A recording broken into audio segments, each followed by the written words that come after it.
everyone, and welcome. Thanks so much for joining us. We're going to get hands-on with AI and build a smart feature into a Drupal site with zero code. For this presentation, most of the slides are decorative.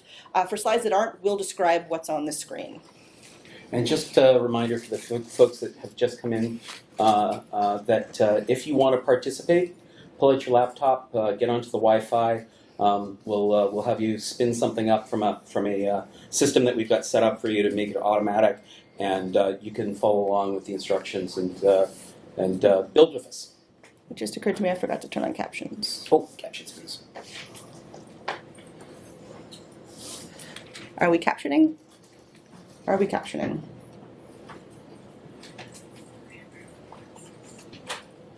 I don't see them coming up. Oh, there we go. Okay, cool. All right. Digging in. Okay, I'm Bree Benesh. I'm a product experience manager at amazee.io and a former developer, but now my focus is on making complex systems feel more human. I've built apps, I've led teams of devs, but now I spend my time reducing friction, connecting people, and creating tools that support humans, not the other way around. I also serve on the DrupalCon North America Steering Committee, where I lead speaker review. It's my way of giving back to a community that's given me my career. And at the core, I care about creating tech that's intuitive, supportive, and inclusive of all the different ways people work and think.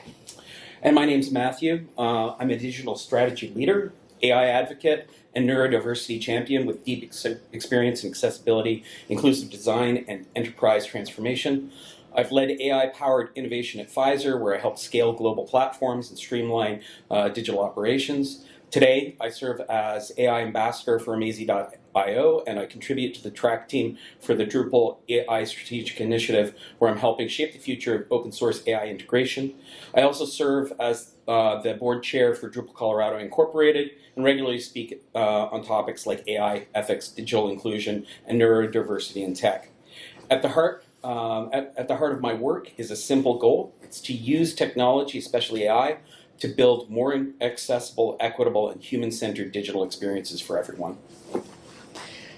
Cool, and just a little agenda for today. We just did welcome and introductions. The first thing we're going to do is we're going to do a little bit of setup ahead of time. Then we're going to cover some AI concepts. Then we'll do a live demo together. This is where you can follow along and build a smart feature with us if you want to, aka the fun part. After that, we'll do a little bit of group brainstorming about AI, and then we'll do some wrap-up and Q&A. So first, we want to kick off the setup portion with the creation of our demo environment. So I've got a bunch of links up here for you, but I'm also going to post them in Drupal Slack in the Drupal GovCon channel so that you can really easily go click on them and open them up. The links are, first of all, for us to spin up a demo site. We've got something set up so that we can spin up trial environments super quickly in 2 minutes and get everything you needed in there. We've got a couple prompts we're going to use. You'll want to pull those up. We've got a complicated and boring and very long test document that we're going to use to show that our fields are working correctly. And a bonus for the curious, just some information down there about our AI provider module project, which is part of what we're using today. So get those 3 links opened up, and I'm going to do some of this right now. So what you'll see here is spinning up the trial environment over my shoulder, which is kind of hard.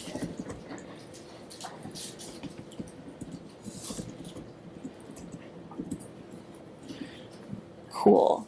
So we allow you to select where you want this to be hosted. It's part of how we're building out our AI offering, just because some people care about where their data is hosted according to the privacy laws in that country. We've got a bunch of different experiences here that you can play with on your own time. Each one is set up and configured so that it's ready to go. It also allows you to you can set up each of these separately, and you can see how we've put them together. You can see all the modules we've used, how we've configured them, the prompts that are in the background. So if you're curious about how to set up and play with some of these experiences, this is a great way to get started and see how we've done it.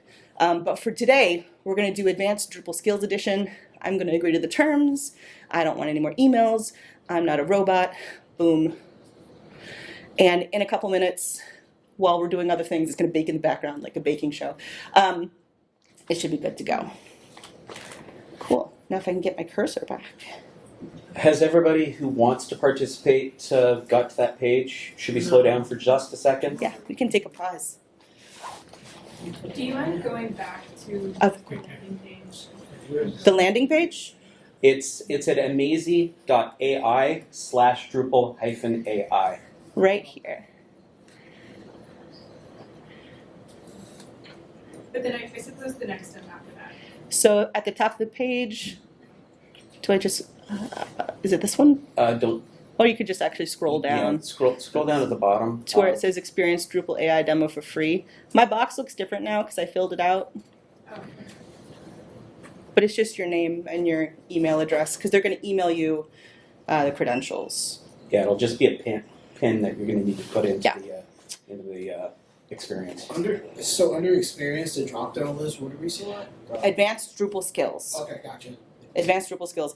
This environment will live for 7 days, and it'll have unlimited tokens for you to play around with for those 7 days. Towards the end of the environment's life, you'll get an email from our product manager Lauren, being like, "We're gonna kill it soon." If you feel like it's too soon and you want some more time, you can email her back and say, "Please, I'm in the middle of something," and she will be like, "Okay." But otherwise, I like how we get to. Go to amazee.ai/Drupal-AI. Oh, and that's it. Oh, then. Yeah, and then you just fill in the form. Go down to the very bottom. There's a form. Which experience? Advanced Drupal skills. Yeah, advanced Drupal skills. If you all are in, can I bring Slack over here? I'll show you where I posted this.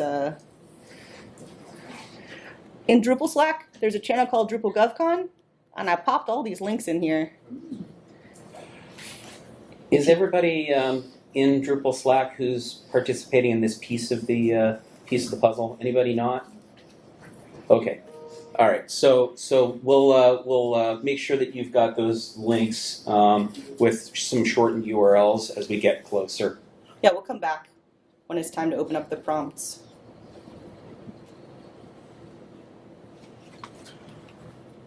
All right. Everybody got to the page? All right. Good. All right, press the page, filled out the form. Cursor back on my screen. Cool. Okay, so while our environments are spinning up in the background, we'll take a couple minutes and talk about some background information about AI, some fundamentals. Sure. So what we're going to do is we're going to take a brief dive into some concepts that I think are really important to understand and some of the cogs that build and make up AI systems. First is large language models. Large language models are advanced AI systems trained on massive data sets of text to understand, generate, and manipulate human language. You could think of them as autocomplete on steroids. And then the next is RAG databases. RAG stands for Retrieval Augmented Generation. RAGs are a technique that combines a vector-based retrieval system with a large language model. The idea is to pull in relevant external information at query time and feed it to the LLM so it answers based on up-to-date or domain-specific data. So how does this work? With retrieve, it pulls the document or data chunks from a vector database using similarity search or vectors, and I'll explain what vectors are in just a minute. Augment, they attach this retrieved content to the user's prompt. So if you're thinking about like ChatGPT, for example, when you type in your prompt, it's attaching retrieved content from the vector database to that prompt, and then it feeds the whole thing back into the LLM to generate a response. A vector database is a database that stores vector embeddings. Vector embeddings are a mathematical representation of data, like text or images, in high-dimensional space. And these embeddings make it possible to perform similarity searches based on meaning, not exact keywords. High-dimensional space refers to many more dimensions than we normally understand. So if you think of 1D as being a line, and 2D being a flat surface like a piece of paper, and 3D being length, width, and height, the world around us as we normally experience the world. High dimension has way more dimensions than that, like 384, or 768, or 1,536. So we can't really conceive of that, but vectors have hundreds or thousands of values. And for us, it's impossible for us to visualize, but computers are able to manage those number of dimensions pretty easily. So for example, the sentence "the dog barked," that vector might look like square bracket 0.12, comma, minus 0.98, comma, 1.34, and so on and so on and so on. The sentence, "a canine made a noise," would have a very, very close value, but not exactly the same value as the first sentence. So when the vector database is looking, the large language model is looking at these different prompts and these different information, it's looking for similar strings of numbers. So how does this work? You'd put your input into like a paragraph. It's converted into an embedding, a vector, and it's stored in the database. And at query time, the user input is also converted into a vector using the exact same system that you did to create your initial embeddings. And it's compared using distance metrics in the stored vectors, and it looks for similarities. So think about it like this. King, queen, princess, and prince are all very, very close to one another. However, banana isn't close to any of those. So banana would have a drastically different vector than the first four. As an aside, the term embeddings comes from mathematics and manifold learning. Math and embedding is a way of mapping one space into another, hopefully a simpler space, while preserving its original structure. So, practically speaking, how does this fit into a system? Step 0 is to load the raw data into the vector database. You use an embedding generator to create those vector embeddings. And there are several available commercially and open source. The most common are OpenAI models, which are commercial, and Hugging Face Transformers, which are open source. After you've transformed your data into embeddings, the next step is step 1, and that's user input, like a question in ChatGPT. Then step 2 is to embed the question using the same embedding model used to embed the documents. The third is to search the vector database using that query embedding. The fourth is to retrieve the content chunks. And the fifth is to send the retrieved content and the original user question through the LLM, and then the LLM generates a response. Now, if you skip the embedding and retrieval step, the large language model will almost certainly hallucinate because it would only be using its original training, not the user's input. RAG works because it grounds the LLM with retrieved in relevant context. So this chart describes the infrastructure that we've set up behind the scenes for amazee.ai AI provider module. There are 3 stacked tiers. There's one called AI applications, and in this case, that's DrupalAI. The one below that shows the Kubernetes layer with the LLM proxy, the vector DB proxy, and the amazee.io UI and API. The bottom has the infrastructure, which includes the large language models, the service layers. So up top is Drupal with the various DrupalAI modules, including the provider module. And when the module is installed, it uses both the OpenAI API standard and the Postgres API standard. There's several things that happen when you install the module and configure it with your email address in the desired region. Your services are provisioned in the region you requested during setup, and an API key is created to access those services. The proxies speak to the large language models and your vector database. Both the large language models and the GPU are made available as a service. The simple 2-minute process of installing the amazee.ai AI provider module has a lot of infrastructure and code going on in the background. We have similar offerings like this outside of Drupal, like bespoke solutions, a private chat assistant, and abstracted API endpoints. So cool. AI exists, but what can we do with AI in Drupal already? We're actually pretty far ahead of the game in terms of what you can do, what's already integrated into Drupal as a CMS. You can work with content, so you can generate content, you can automatically categorize or translate your content, you can use it within Drupal to adjust the tone or style of your content, you can check your content against specific compliance guidelines. Maybe your organization has very specific guidelines that you need to adhere to, and you can use AI within Drupal to help with that. You can automatically generate alt text for images. Of Of course, if you talk to an accessibility expert, this is a mixed bag, but it's there. You can have AI-powered content suggestions to offer relevant content to your users. You can leverage automator-driven prompt workflows. You'll actually see that in action in the demo that we do today. You can leverage CK Editor's AI assistant to write, rephrase, explain, translate, and summarize your content all within the CK Editor interface. You can utilize manual or triggered actions. So a manual action would be like, I'm going to click on a button and kick off an event. A triggered action would be something happening automatically based on the state of the system. And you can use conversational AI, which we're all familiar with. So, for example, providing chatbots to assist and support your users. So let's talk about where current AI capabilities in Drupal stand, especially when they're compared to other CMS platforms. While many CMSs are offering basic AI integrations like content suggestions or basic AI, or image tagging, Drupal's architecture allows for deep customizable AI workflows that can go far beyond that. And the key differentiator is the community's focus on low and no code implementation. So we're not just building for developers, we're empowering site builders, marketers, and content teams to leverage AI without having to write any code. And all of this is fully integrated within Drupal. You don't need to stitch together third-party tools. You don't need to duct tape APIs. It's all natively accessible through modules and provider frameworks built for the Drupal ecosystem. And no other open source platform allows you to build end-to-end AI-powered experiences this fast. So with DrupalAI, you can go from an idea to a functional prototype in a matter of hours or days, not weeks or months. And that's something other open platforms simply can't match. Cool. Let's get to the fun part, a demo. I'll try to go slower this time.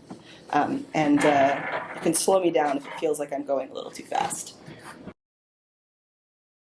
Uh-oh. My plan backfired. All right, come back. There we go. Okay. Can we rotate the entire thing? Oh, Wow, look at that. Look at you.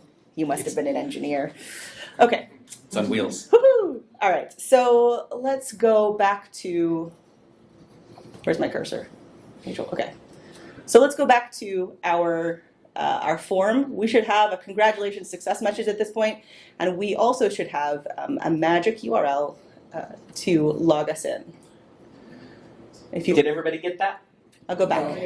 So if you're on this form and you click the URL, you got an error? It's saying oops, we're experiencing a brief delay. Yeah. Really? I think it's overloaded. Try again. Oh. It says to expect an email, but we haven't gotten it yet. I did it through Composer and it worked. You can't do that. We're getting errors in the form. So is your form showing an error, but have you gotten an email in your email? No. No. I think just fill out the form again. Refresh the page and fill out the form again. You don't need to do that again. Well, I guess I'll just overload the system if I do Yeah. that. But You should use the one that you've already spun up. yeah.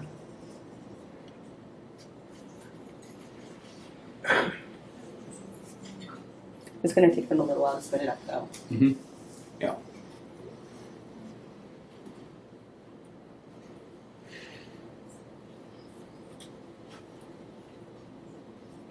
Excuse me, after I fill out the form, I got this interface, where do I go? Scroll. Should be up a little more. It's been brief delay. Yeah, let's have you redo it. That wasn't your fault. I think it's probably building in the background. It's just didn't return a response quickly enough to populate the form. Maybe. Okay. I'm in now. You in now? Yeah. Did you get in through the form or through your email? Through the form. Okay. I went back and redid it. Okay. Is anybody else having success with the form? Or do we just... It's spinning. It's being built, it takes 2 to 3 minutes. Yep. Which is the reason that we. This now. Yeah, that's what you should see. You'll see a Drupal site. Oh, that's promising. There's directions right on the top, right before that Yeah, one, yeah, just right? go that route. Yeah, there's. Just get started, cut read, top of the page. I see. Yeah, the difference is if you use the button that normally works really well, except when you're in a live demo, then it sets up an environment that lives for 7 days with unlimited tokens. If you set up your own Drupal site and install the module with the AI provider, you get 30 days.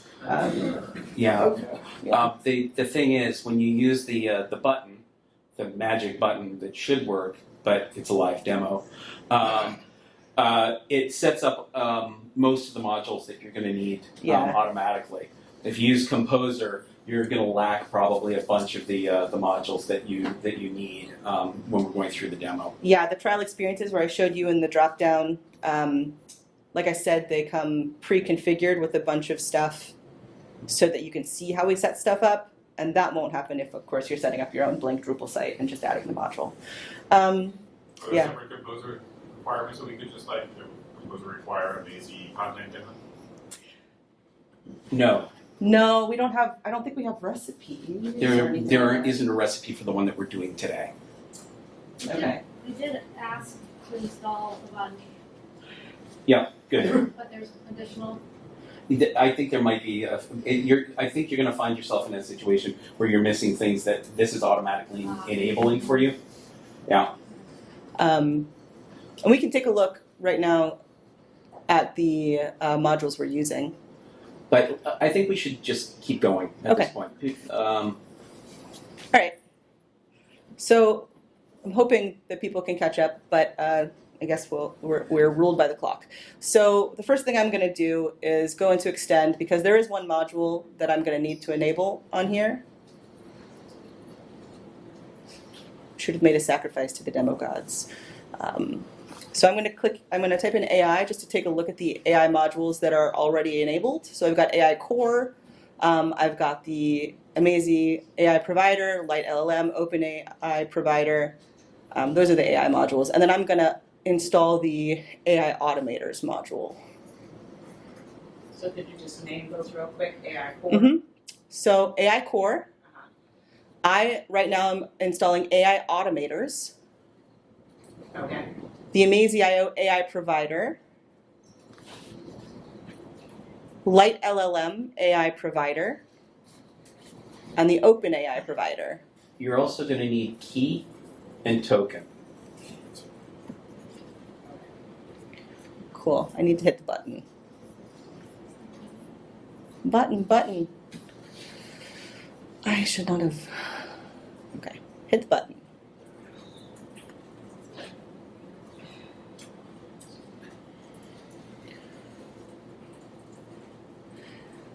And once this is finished installing, I'm going to create a really simple content type and put some fields in it. And one of those fields will be just a normal field, and two of them will be fields that I enable the AI Automator on.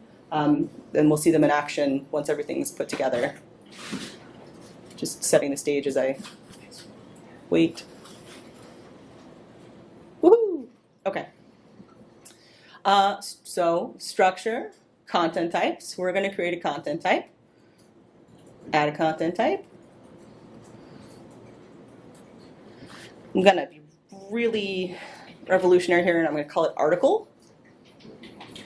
And by the way, the names of these fields, when Bree gets into them, are really important because they're referenced in the prompts that we've got set up for you to copy paste. So follow the names. They don't do anything, fancy or imaginative, because it'll break the prompts. Yeah, we'll take a look at the prompts as we're putting things together, and you'll see that we call out the specific field names.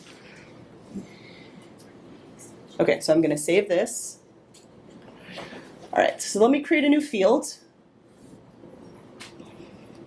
This one's really simple. I'm going to do a formatted text field.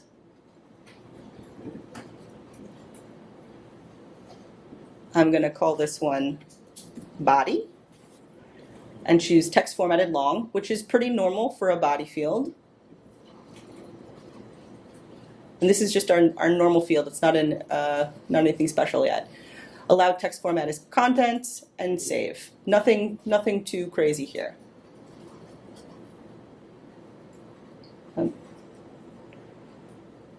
Okay, and then I'm going to create a new field.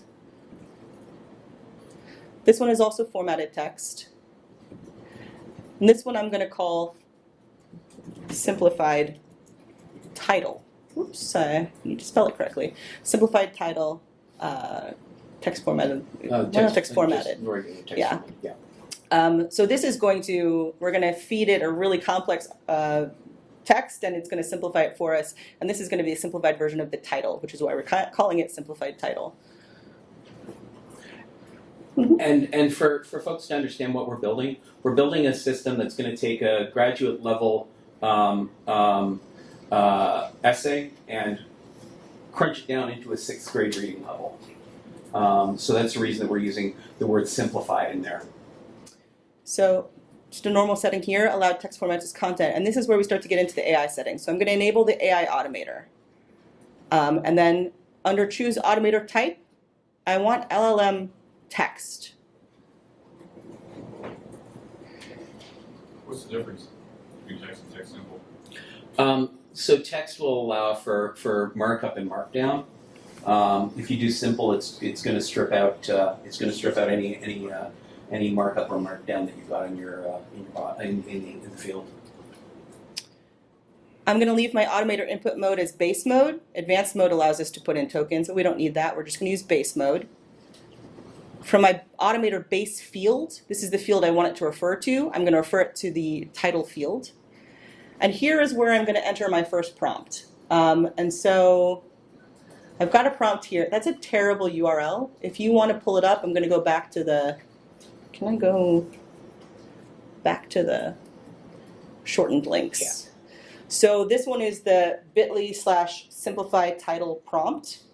If you want to pull that up, I'll leave this up here for a couple seconds so you can pull it up if you want to. And that'll take you to the title prompt that I'm about to use.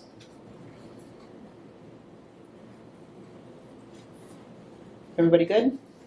Cool. Okay, so tabs. So many tabs. Sorry. So I'm going to, this is the prompt that Matthew baked ahead of time. I'm just going to pop it in here for now, but when I get to the second prompt, we're going to talk a little bit about prompt engineering. So I'm just going to paste it here where it's asking me for a prompt. And then under advanced settings, I want to switch on the amazee.ai provider because that's where I get all my free tokens, and it's done all kinds of stuff for me. And then I'm going to use Claude 3.5 Sonnet because I like the way it writes. I'm going to set the temperature here to 0. You can set it somewhere between 0 and 1. The higher you set it, the more random the output, which means the LLM is more likely to hallucinate. Since we're dealing with complex text that we want to simplify but like maintain the truth of, we want to cut down on the hallucination. Yeah. But are there times we wouldn't? Sure. Like for example, if you were building a site that you wanted the site to write children's stories, for example, you might want to put your temperature really high, and so the LLM can be more creative and create less structured things. So the lower the temperature, the less it's going to change the original content. The higher the temperature, the more it's going to change that original content. And for whatever reason, the range is 0 to 1. So it's decimal places that you would be using in this particular module. Okay. Related to accuracy? I'm sorry? Is it related to accuracy? Accuracy? Yeah, it could, yes, yeah. I mean, the higher the temperature, the more it's going to allow it to be creative, right? So then further down the form, I think the last field we're going to set is that we're going to tell it to use the text format content because we want content, not email or plain text. So that should do it for this. That's the title settings, isn't it? Simplified title. Simplified title. Yeah, you want text format Yeah. content. Mhm. Yeah. Save. So that's one field. Let's do, this is our final field, formatted text. And we're going to call this one simplified body. because we're going to have a simplified version of the body show up in this one. So continue. And much of this is the same. We'll do content as our allowed text format. Oops. And I'm going to turn on the AI automator. We've got more choices in this one. I'm going to go to text, LLM text. For my automator base field, I want to use body this time because I want it to look at the body field. And then advanced settings. It's already going to use our amazee.ai AI provider. Make sure we're on Claude again. Let's not hallucinate today. We'll do that later at the party. Where's my prompt? You need to go all the way down just for a second. And go ahead and change it to text format. Yeah, to content. And then go back up. Down. And you should be able to get there it is. Right there, you go. I always, yeah, okay. So now we're going to do the prompt. Let's, this is my body prompt. I'm gonna copy this. Do you want to show them the Yeah. URL as well? Yeah. Come back to here. So this is the bit.ly simplify body prompt URL. And we'll pause here for a little bit so you can type if you want to pull it up. So I'll paste it in and then I'll bring up the... Yeah.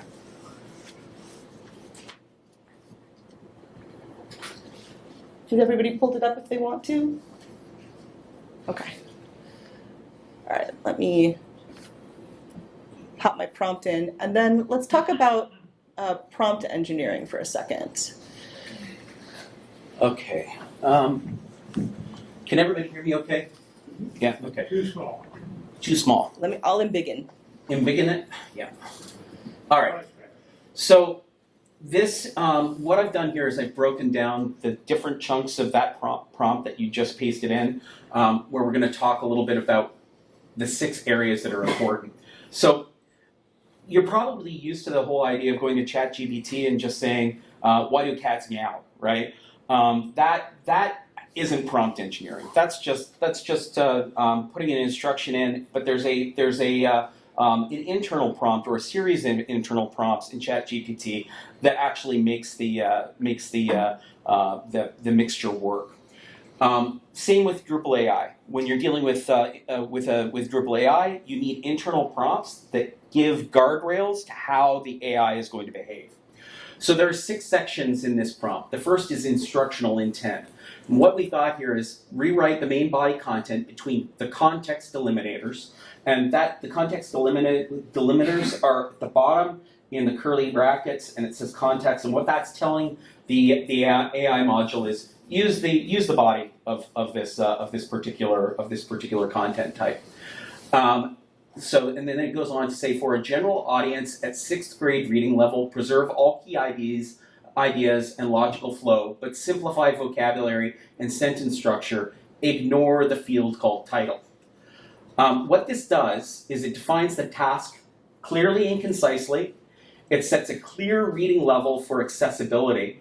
It narrows the AI focus by ignoring unrelated fields, because Claude actually doesn't know what Drupal is. And it will try to be very helpful, and it'll go through all the other fields, and it can start to try to give you responses based on all of those other fields. It encourages consistent output and reduces ambiguity, and it keeps the model's attention where it belongs. The second chunk on this prompt is field-specific instructions. So in this case, there are 2 set up here. Generally, what I'll do is I'll break those field-specific instructions into 1, 2, 3, 4, 5, 6, 7. In this case, number 1 is the only one that's important because we're not rewriting a summary. But in this case, it's rewrite the body into 8 to 10 paragraphs using simple language. Save this to field simplified text body. And that's the reason that I was saying earlier that it's really important that you have the field names matching what Bree was putting into Drupal.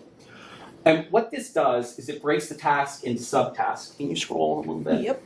It breaks the task into subtasks. So if you've got multiple tasks, then it gives the AI very specific things to do, 1, 2, 3, 4. It sets clear length and field mapping expectation. It ensures output is aligned with Drupal's field structure, and it follows declarative instruction design for AI clarity. The third chunk on this is formatting constraints. So in this case, I've put in requirements, and I've said for the body, you may only use these HTML tags, H3, M, strong. And then for the summary, in this case, we don't have summaries, so don't worry about that. Do not use any HTML. What this does is it restricts formatting for front-end safety, it prevents overly complex or invalid HTML, and it ensures the AI outputs content that renders properly in Drupal.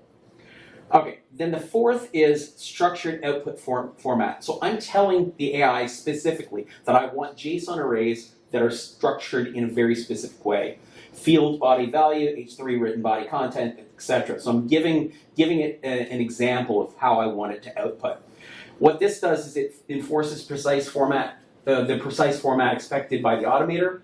It encourages valid structured output, and it prevents parsing errors and post-processing headaches. So you can have all kinds of weird things happen if you don't tell Claude exactly how you want it to output. It can do some very strange things. Then the fifth section is for suppression of noise. And what I've written there is do not include any explanations, markdown, or extra commentary. What this does is it removes extraneous model responses like, here's your output, and it keeps the output clean and machine readable.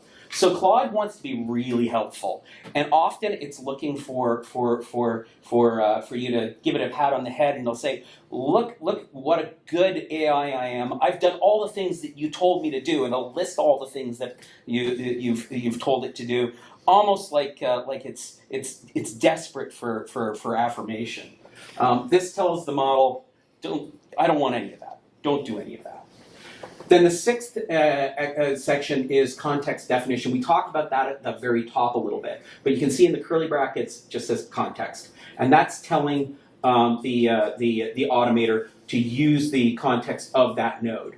And what that does is it defines input boundaries, it helps the model focus only on content to be simplified, and it prevents confusion or unintended field usage, and it makes the prompt reusable for other automated use cases. So if you're in a situation where you want to start doing some chaining of prompts and stuff like that, it makes it easier for you to reuse that prompt. Cool. So that's how Matthew got to this prompt. And you did this all in one try, right? First try, perfect. Sure, I did it in first try, perfect. Actually, what you're going to end up doing is you'll end up iterating on the prompt until you get it right. But there's a cool little thing that you can do. These large language models are pretty good at telling you what format they want to see in a prompt. So you can actually go into Claude or the ChatGPT and say, I need a structured prompt to do these kinds of things. Give me an example, and it'll generate an initial example that you can make use of, and then you can start to iterate on and play with until you get the actual response that you're looking for. This one probably took me about 45 minutes, maybe an hour to get right. Cool. So back to setting up our content type. I think we put the prompt in there. I think that was all the last thing we needed to do before we hit save. So let's save. We have all of our fields. I just want to make sure they're going to show up in the right order. My display, title, body. Yeah, perfect. Okay, so now let's actually create an article and put our AI automator to the test. So I'm going to go all the way over here. I have a really long, boring article that Matthew wrote to be especially long and boring and complicated. That makes my brain say no. So I'm going to just grab this and I'm going to pop it in the body. Whoops. That's weird. Whoops. I'm going to copy this. Let's do it this way. Will that work? Control V. Yes. Perfecto. And I'm going to grab my title. And maybe go back to the page with the gists and all of that so they can get to the... Oh, right. Yeah. This is my complicated and boring demo article. Bit.ly demo tariffs article. Which I know all of you will read completely.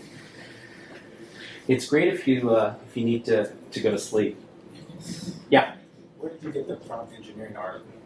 I asked a friend who's in graduate school who's doing a class on tariffs whether I could use his article, and he said yes, but don't put my name on it. Does everybody have the tariffs article if they want it? Okay, cool. Okay, so now I've put my tariffs title in the title, I've put my tariffs body in the body, but we'll see that my simplified title and simplified body are blank, as they should be. I'm going to save this, and AI is going to populate it for us. Not gonna win. Yeah, I should not get too confident after how this demo started. Is it because I didn't caffeinate? I have a question. Yeah. Is it using the tokens now Yeah, it's using tokens right Yeah. when it's translating? Mhm. Yeah. Yep. All the tokens are belong to us. So we can see up top that I've still got my super complicated tariffs article, but if I scroll all the way through it, eventually I will get to the simplified title, tariffs, good or bad for the economy, and the simplified body, which is a lot more readable and concise. And it's kept this same meaning of all of the text from the original article. So this is a really simple example, but it shows you a lot of the fundamentals of putting together an automator prompt workflow. But here's the thing: we just built an AI automator in about 15 minutes. All we did was enable a module, create a content type, pop in some prompts, configure the fields, and we're ready to go. That's pretty cool, right? Yeah. Yay! What's left? Cool. All right, group brainstorm. There are a couple of there are several demos like that you can experiment with on your own on the Amazee site. One of them is an enhanced search bot that will use the Umami search site to do some pretty cool things, I think you might have fun with that. One of the projects that I'm working on right now is a QA repository for on important information for their organization, and it's a fruit and vegetable company, which has been pretty fun. I'd love to hear from you guys after doing something like this or watching us. What kinds of things do you think you'd like to try to build with AI in Drupal? Yeah. Image generation from text, which can save in draft review, prompt it a little bit, and maybe use it for public websites. Yeah. So the answer was image generation from text that could be used in draft form initially on the website. Anybody else? Yeah. Sorting and organizing publications. So the gentleman in the back said sorting and organizing publications. For sure. Yeah. I mean, I would use something like a sentiment analysis or something on the pattern that I like. Sentiment analysis was another one that's really good. If you want to do a second one, that's cool. Yeah. Probably maybe going through PDFs, reviewing the text, and suggesting 508 compliance fixes that can be applied. Yeah, that's really good.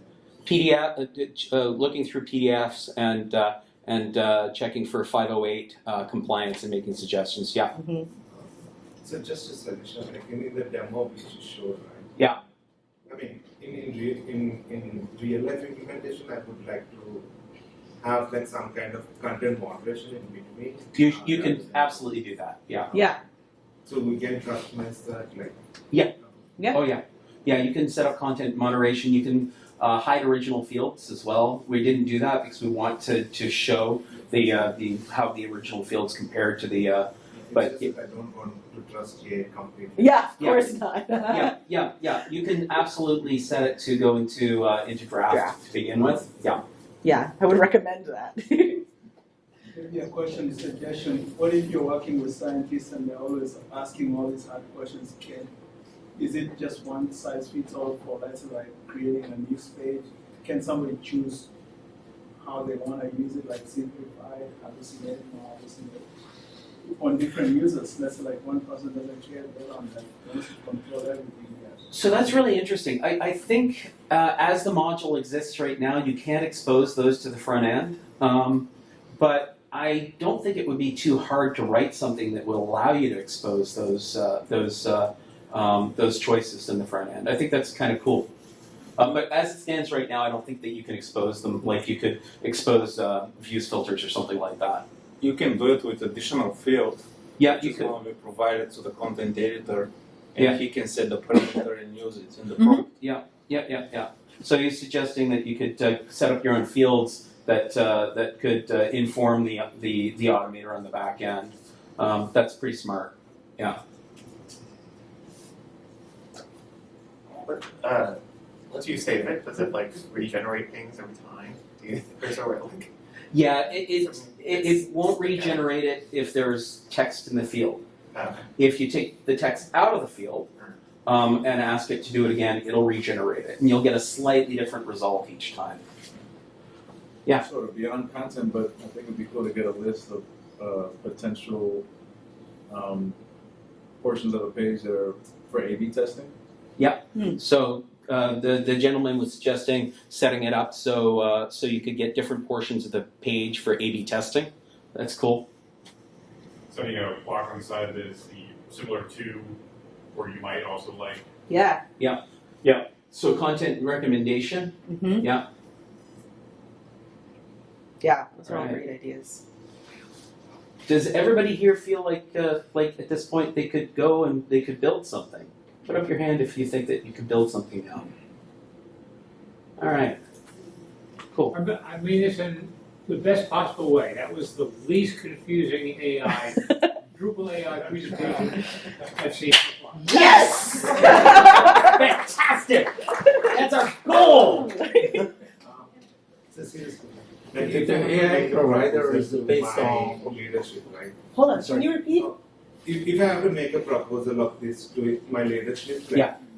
how can I propose like the cost, value, benefit, like how much would it cost for each Oh, translation versus the benefit is would do? So probably the best thing to do would be to we could probably sit down with you and talk through what those would look like.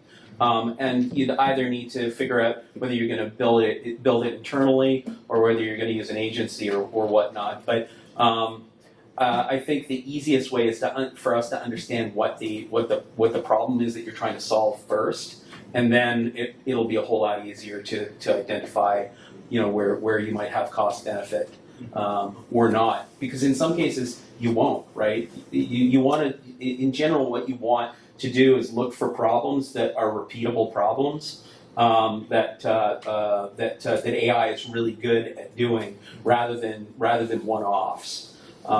So yeah, I mean, I know that's sort of a cop-out answer, but were you asking also about like how many tokens are used for certain kinds of tasks, or? How is the pricing structure?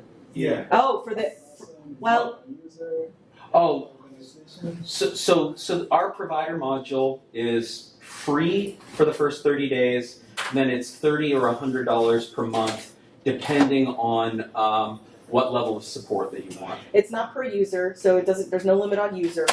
Yeah. Yeah, and there's no limit on the number of sites either. Yeah. Although if we found that suddenly you're using $2,000 worth of tokens in a month, we would need to have a conversation. But for sure. But it's $30 or $100 depending on what level of support you. But you can also use other provider modules and then set them up yourself. Ours allows you to just set it up and forget it. You don't have to worry about all the other setup. Right. It's about 2.5 minutes to actually set up the module. Yeah, I was wondering the functionality from your AI provider comes from where? You provide, you roll it out? Yeah, so we host all of the large language models ourselves, so that's the reason that you get data sovereignty and privacy. So it doesn't touch the actual big companies like Anthropic or OpenAI or anything like that. And we also spin up the vector database that you have access to. again, in a private cloud, so you've got complete control and privacy on that. Yeah, we set up private clusters. You saw in the forum that right now the trials are available, I think, in Germany, the US, and Australia. Yeah. So that's where those clusters are set up, but we have lots of choice. That's part of our hosting model, is where you want to host it, because there are different privacy laws in different places. People are concerned about that. And then depending on where geographically it's hosted, you have access to different large language models if you want to use something other than Claude or something other than OpenAI. Yeah, I think that we're able to do things like Mistral and stuff like that as well. Mm-hmm. Yeah. We're already in the question. For the database, how large does it get? And also you had a Postgres part. How does that work with considering the DB that they have? Does it get large? It's a separate database than your Drupal database. So that's your vector database that I was talking about, where the embeddings are stored. If you're doing RAG, in this case we didn't actually need a vector database because we weren't doing anything that utilizes RAG. But that's the reason that that database is spun up. But it's separate from your Drupal database. How would that work with the hosting? Oh, you just drop the module into your Drupal site, and it'll work in any host. You don't have to host with us to use our provider module. It works with every host. It's independent from all of our other stuff. Yeah. We want maximum flexibility for everybody. Yeah. Can you touch bases a little bit on the CK editor one? What you can do with that? Yeah, there's lots of stuff that you can do. I think we're running out of time actually. And I'm guessing that there's somebody. Are you the next guy up? Okay. Only the last one. No, I don't. No, there's no more. So CK editor, you can do things like change the tone of the text. You can have it make recommendations around rewriting text for you. There's all kinds of different things that you can do with it. Built into the editor. Probably the easiest thing to do is spin up the CK editor demo and start playing around with that, because we've got that all set up. But is it still limited to text only? Yeah. Yeah. Let's leave everybody with a couple of links. If you want to get involved or get more information, we've got all kinds of links here about the DrupalAI initiative, where you can get some of these modules, where you can keep up to date with what's going on in DrupalAI, and a bunch of Slack channels if you want to be. Quick question: do any of these include like the things that you used to set up today? I'm giving people a second to photograph this, and then these QR codes. This one will take you back to that form, amazee.ai, DrupalAI, where you can spin up that trial environment. And this one will take you over to our Drupal provider module that you can include in your site if you've got a Drupal site, a new one or an existing one, and you just want to add it in and play around with it. And it'll work in your local as well. So if you have a local, you can use Composer to just pull it into that local. And like I said, my favorite thing about the amazee.ai, DrupalAI trial environments is that they were all set up with different experiences, and you can look at the modules that we enabled, how we configured things, the prompts that we put in the back end, and see how we put everything together, so it can really boost you figuring out how to do things and getting started yourself, and that's the whole point. Cool. Thank you very much, everybody. Thank you, everybody.